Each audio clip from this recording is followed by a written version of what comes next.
Bismillahirrahmanirrahim. Assalamualaikum warahmatullahi wabarakatuh. Mahasiswa dan mahasiswi yang saya cintai, kali ini saya akan mengangkat tema tentang tujuan hukum Islam dalam melindungi kebebasan berpikir atau dalam bahasa Arabnya hifdzul aqli. Eh, Hifdzul aqli di samping perlindungan terhadap jiwa, harta, dan lain-lain itu adalah merupakan salah satu tujuan dari hukum Islam. Akan tetapi seringkali yang menjadi persoalan adalah bagaimana kita mengukur apakah eh, kebebasan berpikir atau hifdzul akli ini adalah sudah terlindungi atau belum. Bagaimana kita mengukur ketercapaiannya. Saya mencoba menggunakan model pengukuran yang diangkat dari bukunya Imam Faisal Abdul Rauf yang menggunakan 4 indikator dalam eh, mengukur sejauh mana satu negara misalnya sudah mencapai atau bisa melindungi kebebasan berpikirnya ataupun hifdzul aklinya. Keempat indikator itu adalah pertama adalah dilihat dari Human Capital Index-nya. Human Capital Index artinya indeks apa itu sumber daya manusianya, bagaimana negara itu menyediakan pendidikan yang berkualitas, Human Capital Index.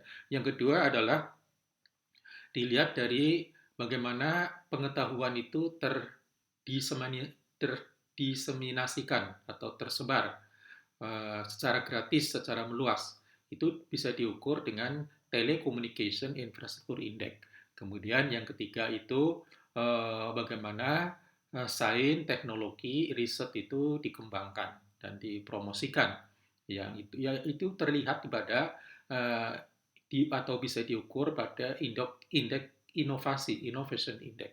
Yang keempat adalah sejauh mana kebebasan pers yang dimiliki oleh negara tersebut. Misalnya pada negara-negara Muslim secara umum dengan ukuran-ukuran seperti itu kita menemukan misalnya siapa negara-negara Muslim atau negara mana yang terbaik di dalam melindungi kebebasan berpikir atau hifdzul akli ini. Itu tercatat ada 3 negara Muslim dengan ranking terbaik tentang maksud of mind, yaitu melindungi pemikiran. Pertama adalah Uni Emirat Arab, yang kedua adalah Qatar, yang ketiga adalah Kuwait, masing-masing dengan skor 1, 0,997 dan 0,97. Ini jadi itu untuk menunjukkan bahwa Indonesia itu belum lah katakanlah belum bisa masuk 3 besar, bahkan mungkin 10 besar juga sepertinya belum. Untuk Indonesia sekarang, sejauh mana capaian Indonesia di dalam uh, Human Capital Index pada tahun 2020. Berdasarkan catatan dari World Bank yang mempublikasikan tentang Human Capital Index 2020, di tengah situasi COVID ini memang lumayanlah Indonesia itu uh, menaik sedikit dengan skor 0,54. Jadi naik dari tahun diukur dari tahun 2018 itu skornya 0,53. Ini adalah sumbernya dari Kementerian Keuangan. Kemudian kalau kita lihat dari eh, apa itu telecommunication infrastruktur indeks telekomunikasi dan infrastruktur. Ini adalah apa itu instrumen untuk mengukur sejauh mana suatu negara itu memiliki kesiapan untuk to adopt the opportunities afforded by information and communication technology. Jadi sejauh mana suatu negara itu menyediakan kesempatan peluang yang telah diberikan oleh uh, oleh informasi and communication technology sebagai cara untuk meningkatkan tingkat daya kompetitifnya. Itu antara lain diukur juga dengan global Connectivity Index. Global Connectivity Index itu istilahnya GCI, itu Indonesia menempati ranking 62 dari 79 negara pada tahun 2019. Itu ranking Indonesia. Jadi ini ranking-ranking seperti itu penting untuk melihat sejauh mana posisi kita atau umat Islam yang ada di Indonesia. Kemudian Innovation Index. Terkait dengan Innovation Index ini, indeks tentang Global Innovation Index, ini kita memiliki data yaitu bahwa Indonesia berada pada ranking 85 dari 131 ekonomi negara di dunia. Ranking ini tidak berubah sejak tahun 2019.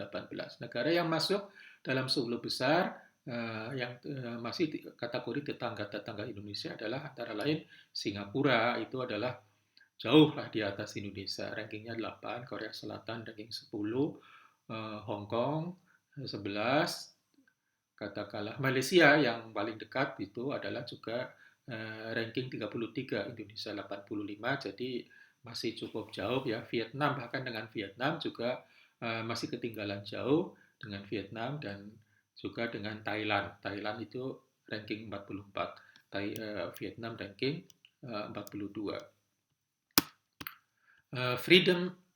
Press Freedom Index. Bagaimana kondisi kebebasan pers atau Press Freedom Index di Indonesia? Press Freedom Index di Indonesia itu tahun 2019 Indonesia berada pada ranking 124 dari 180 negara dengan skor 36.77. Indonesia berada di bawah Malaysia dengan ranking 1, 2, 3. Jadi hanya satu ranking lah katakanlah dengan Malaysia. Tapi tetap masih bagus Malaysia berdasarkan indeks tahun 2019. Itu data yang saya peroleh. Dengan skor seperti itu, Indonesia masih dalam kategori kuning gitu menurut si lembaga pengindeksnya ya. Indonesia kategorinya kuning, masih noticeable problem, masih ada problem-problem tentang Press Freedom Index. Kemudian saya ingin menyampaikan juga tentang pandangan Ibnu Khaldun yang terkait dengan bagaimana korelasi antara pendidikan, kemudian berpikir, dan juga civilized society, masyarakat yang beradab. Sila kita kan Pancasila, kemanusiaan yang adil dan beradab. Bagaimana kita mengembangkan diri ataupun manusia-manusia Muslim di Indonesia itu berkembang menjadi manusia yang beradab.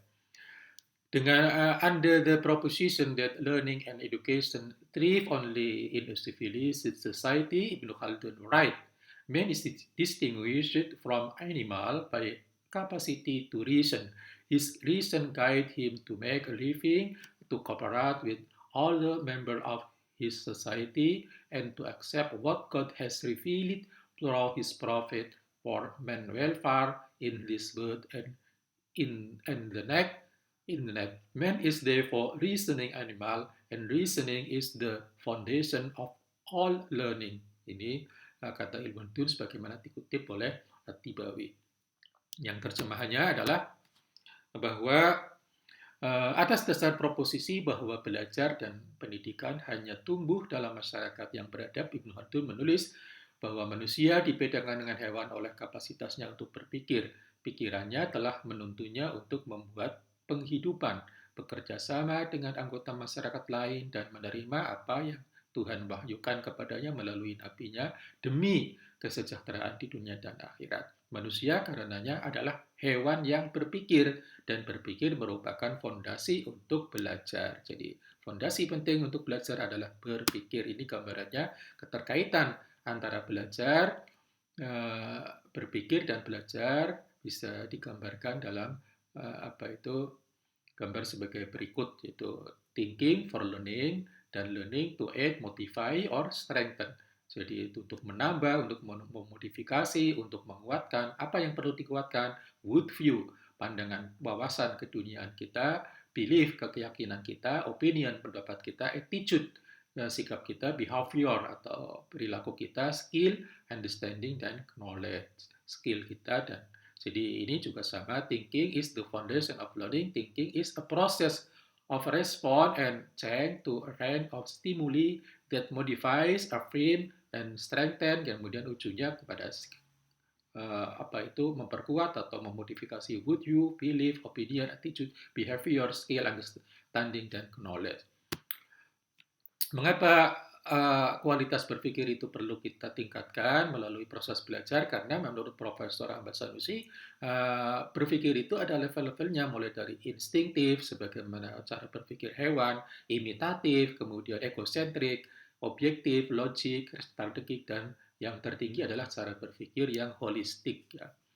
Nah, menjadi penting untuk kita meningkatkan level ataupun kualitas berpikir kita. Karena apa? Karena seringkali masalah itu, bahkan tidak seringkali ya, menurut Albert Einstein, beliau mengatakan we cannot solve our problem with the same level of thinking that created them. Jadi misalnya kita tidak mungkin bisa memecahkan satu problem dengan cara berpikir yang sama, yang berpikir yang sama itu telah menimbulkan problem. Misalnya contohnya begini. Jadi misalkan dengan berpikir imitatif atau berpikir egosentrik, satu kelompok dengan kelompok ini terjadi konflik. Dan konflik itu tidak bisa diselesaikan dengan level berpikir yang sama. Sama-sama egosentrik, mesti harus ditingkatkan lagi ke level yang lebih tinggi, objektif, atau mungkin logik, sampai dengan holistik. Kemudian berpikir itu juga penting karena itu menjadi salah satu asas dari pembinaan hukum Islam, yaitu asas yang kelima di dalam pendapatnya Profesor Hasbi Asitiki dalam bukunya Filsafat Hukum Islam. Yaitu pertama, menghilangkan kesulitan,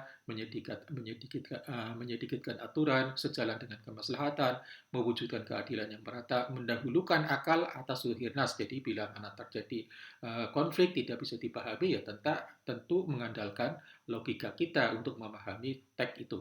Masing-masing orang memikul tanggung jawabnya sendiri. Demikianlah sekilas tentang tujuan hukum Islam di dalam memelihara ataupun melindungi kebebasan berpikir atau kifil akli. Mudah-mudahan ada manfaatnya. Wallahul muwaffiq ila aqwamit thoriq. Wassalamualaikum warahmatullahi wabarakatuh.